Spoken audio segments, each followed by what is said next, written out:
मत्स्यपुराणम् सप्तषष्ट्यधिकशततमोऽध्यायः। मत्स्येन ये कार्णवीभूते लोके भूयश्व हंसो नारायण प्रथमं वक्रादिभ्यो ब्रह्मोद्गातृसामगादीन् सृष्टवानिति कथनम्। मत्स्ये उवाच एवमे कार्णवीभूते शेते लोके महाद्युतिः प्रच्छाद्य सलीलेनोर्वीं हंसो नारायणस्तदा महतो रजसो मध्ये महार्णव सरस्सु वै विरजस्कं महाबाहुम् अक्षयं ब्रह्म यद्विदुः आत्मरूपप्रकाशेन तमसा संवृत्तः प्रभुः मनस्सात्विकमाधाय यत्र तत्सत्यमासत यथा तथ्यं परं ज्ञानं भूतं तद्ब्रह्मणा पुरा रहस्यारण्यकोद्दिष्टं यच्चोपनिषदं स्मृतं पुरुषो यज्ञ इत्येतत् यत्परं परिकीर्तितं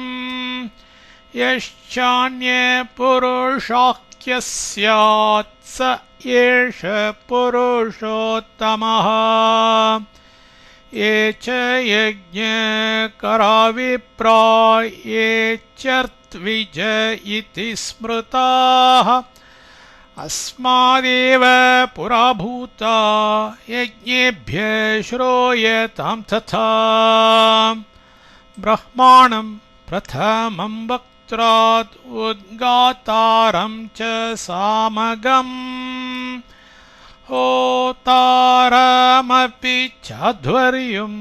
बाहुभ्यामसृजत् प्रभुः ब्रह्मणो ब्राह्मणाच्चंसे प्रस्तोत्तारं च सर्वशः तौमित्रावरुणौ पृष्ठात् प्रतिप्रस्तारमेव च उदरात् प्रतिहर्तारं पोत्तारं चैव पार्थिव अच्छवाकम् अथोरुभ्यां नेष्टारं चैव पार्थिव पाणिभ्याम् अथ चाग्निध्रं सुब्रह्मण्यं च जानुतः ग्रावस्तुतं तु पादाभ्याम् उन्नेतारं च याजुषम् एवमेवैष भगवान् षोडशैव जगत्पतिः प्रवक्तॄन् सर्वयज्ञानां ऋत्विजो सृजदुत्तमान् तदेष वै वेदमयः पुरुषो यज्ञसंज्ञितः वेदाश्चैतन्मया सर्वे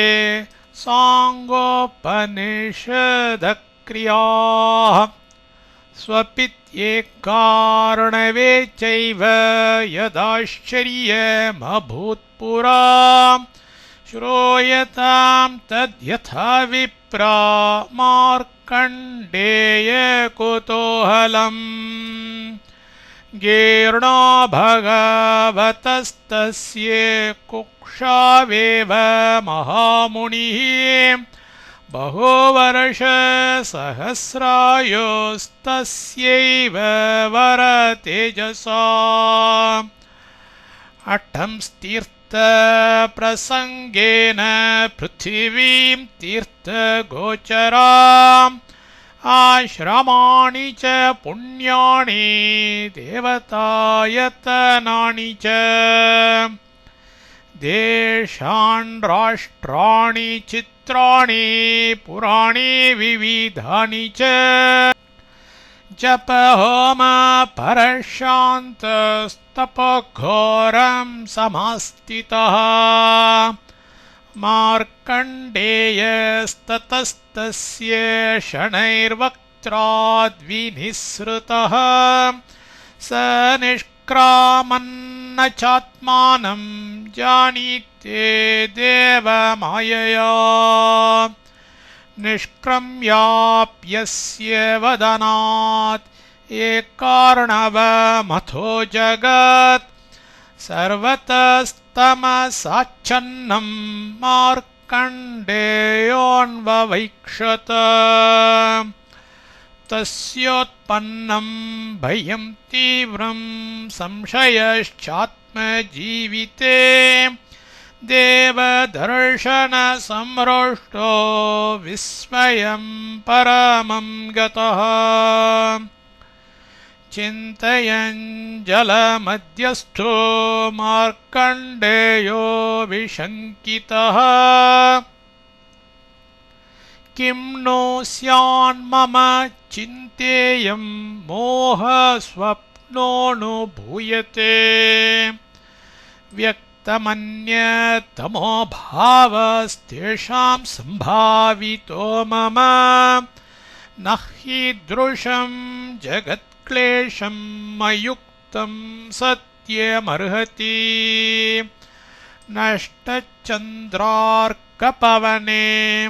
नष्टपर्वतभूतले कथमस्यादयं लोक इति चिन्तामवस्थितः ददर्श चापि पुरुषं स्वपन्तं पर्वतोपमं सलिलेऽर्धमथो मग्नं जीमूतमिव सागरे ज्वलन्तमिव तेजोभिर्गोयुक्तमिव भास्करम् शर्वर्यां जाग्रतमिव भासन्तं स्वेन तेजसा देवं द्रष्टुमिहायातः को भवानिति विस्मयात् तथैव स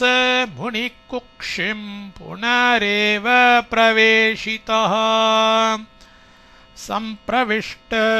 पुनः कुक्षिं मार्कण्डेयोऽति विस्मयः तथैव तो पुनर्भूयो विजानन् स्वप्नदर्शनम् स तथैव यथा पूर्वं योधरामटते पुरा पुण्यतीर्थजलोपेतां विविधान्याश्रमाणि च क्रतुभिर्यजमानाश्च समाप्तवरदक्षिणान् अपश्य देवकुक्षिस्थान् याजकाञ्चतर्षो द्विजान् सद्वृत्तमास्थिता सर्वे वर्णा ब्राह्मणपूर्वकाः चत्वारश्चाश्रमा सम्यक् यथोद्दिष्टा तव एवं वर्षशतं साग्रं मार्कण्डेयस्य धीमतः चरथ पृथिवीं सर्वां न कुक्ष्यन्त समीक्षितः ततः कदाचित् अथ वै पुनर्वक्त्राद्विनिःसृतः सुप्तं न्यग्रोधशाखायां बालमेकं निरैक्षत तथैवैकार्णवजले निहारेणावृताम्बरे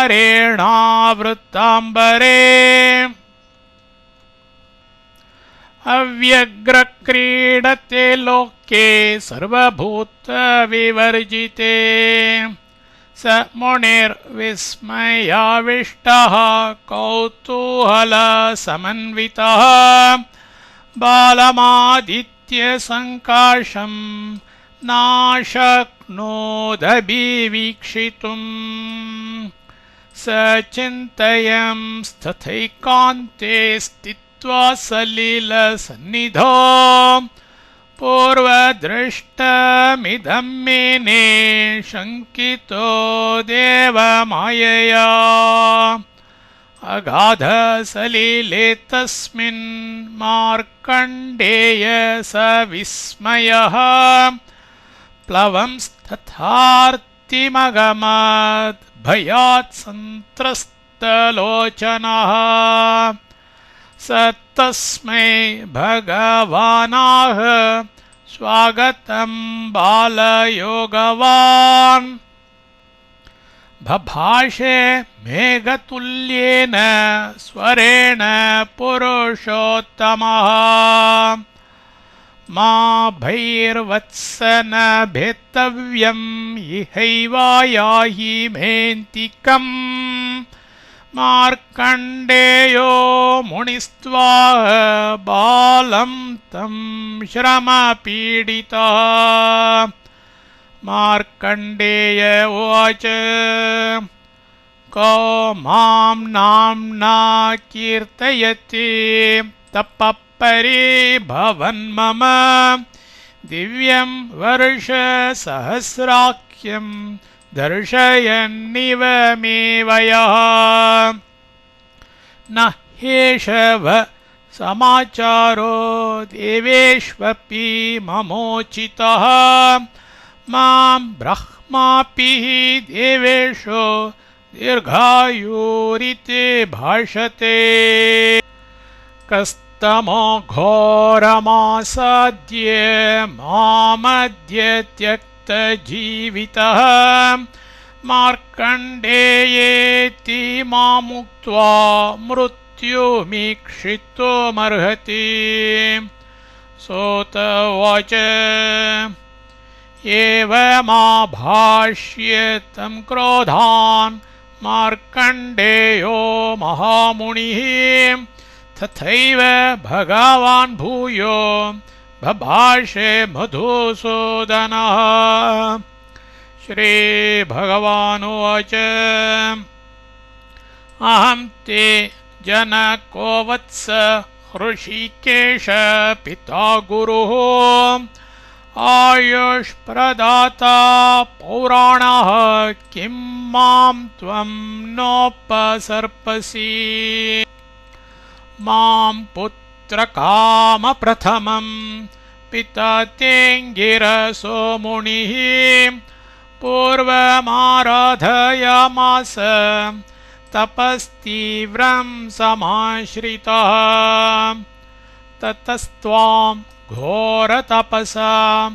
प्रावृणोदमितौजसम् उक्तवान् अहमात्मस्थं महर्षे ममितौजसम् क समुत्सहते चान्यो योऽनभूतात्मकात्मजः द्रष्टुमेकार्णवगतं क्रीडन्तं योगवर्त्मना ततः प्रहृष्टवदना विस्मयोत्फुल्ललोचनः मूर्ध्नि बद्धाञ्जलिपुटो मार्कण्डेयो महातपाः नाम गोत्रे ततः प्रोच्य दीर्घायुर्लोकपूजितः तस्मै भगवते भक्त्या नमस्कारमथाकरोत् मार्कण्डेय उवाच इच्छेयं तत्त्वतो मायामिमां ज्ञातुं तव नघ यदेकार्णवमध्यस्थः शेषे त्वं बालरूपवान् किं संज्ञश्चैव भगवान् लोके विज्ञायसे प्रभो तर्कये त्वां महात्मानं को ह्यन्यस्त स्थातुमर्हति। श्रीभगवानुवाच अहं नारायणो ब्राह्मन् सर्वभूतविनाशनः अहं सहस्रशीर्षाख्यो यः पदैरभिसंज्ञितः आदित्यवर्णपुरुषो मखे ब्रह्ममयो मखः अहमग्निर्हव्यवाहो यदसाम्पत्तिरव्ययः अहमिन्द्रपदे शक्रो वर्षाणां परिवत्सरः अहं योगी युगाख्यस्य युगान्तावर्त एव च अहं सर्वाणि सत्त्वानि दैवतान्यखिलानि तु भुजङ्गानामहं शेषस्तार्क्ष्यो वै सर्वपक्षिणाम् कृतान्त सर्वभूतानां विश्वेषां कालसंज्ञितः अहं धर्मस्तपश्चाहं सर्वाश्रमनिवासिनाम् अहं चैव सरिद्दिव्या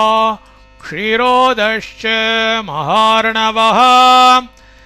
यत्तत्सत्यं च परमम् अहमिक्कप्रजापतिः अहं साङ्ख्यमहं योगोऽप्यहं तत्परमं पदम् अहमिज्याक्रिया चाहम् अहं वेद्याधिपः स्मृतः अहं ज्योतिरहं वायुरहं भूमिरहं नभः अहमापः समुद्राश्च नक्षत्राणि दिशो दश अहं वर्षमहं सोमः पर्जन्योऽहं रविः क्षीरोदसागरे चाहं समुद्रे वडवामुखः वह्निसंवर्तको भूत्वा पिबंस्तोयमयं हविः अहं पुराणपरमं तथैवाहं परायणम् अहं भूतस्य भव्यस्य वर्तमानस्य सम्भवः यत्किञ्चित् पश्यसे विप्र यच्छृणोषि च किञ्चन यल्लोके चानुभवसि तत्सर्वं मामनुस्मर विश्वं सृष्टं मया पूर्वं सृज्यं चाद्यापि पश्य माम् योगे योगे च स्रक्ष्यामि मार्कण्डेयाखिलं जगत् तदेतत् अखिलं सर्वं मार्कण्डेयावधारय शुश्रूषुर्मम धर्मांश्च कोक्षौचर सुखं मम ब्रह्मा शरीरस्थो देवैश्च ऋषिभिः सह व्यक्तमव्यक्तयोगं माम् अवगच्छासुरद्विषम् अहमेकाक्षरो मन्त्रस्त्रयक्षरश्चैव तारकः अहमेकाक्षरो मन्त्रस्त्रयक्षरश्चैव तारकः परस्त्रिवर्गात् ओङ्कारस्त्रिवर्गार्थनिदर्शनः एवमादिपुराणेषु वदन्नेव महामतिः वक्त्रमाहृतवानाशु मार्कण्डेयं महामुनिम् ततो भगवतः कुक्षिं प्रविष्टो मुनिसत्तमः स तस्मिन् सुखमेकान्ते शुश्रूषुर्हंसमव्ययम् योऽहमेव विविधतनुं परिश्रितो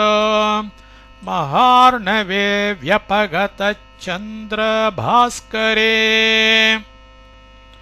शनैश्चरन् प्रभुरपि हंससंज्ञितो सृजज्जगद्विहरति कालपर्यये सृजज्जगद्विहरति कालपर्यये इति श्रीमत्स्ये महापुराणे पद्मोद्भव प्रादुर्भावे सप्तषष्ट्यधिकशततमोऽध्यायः।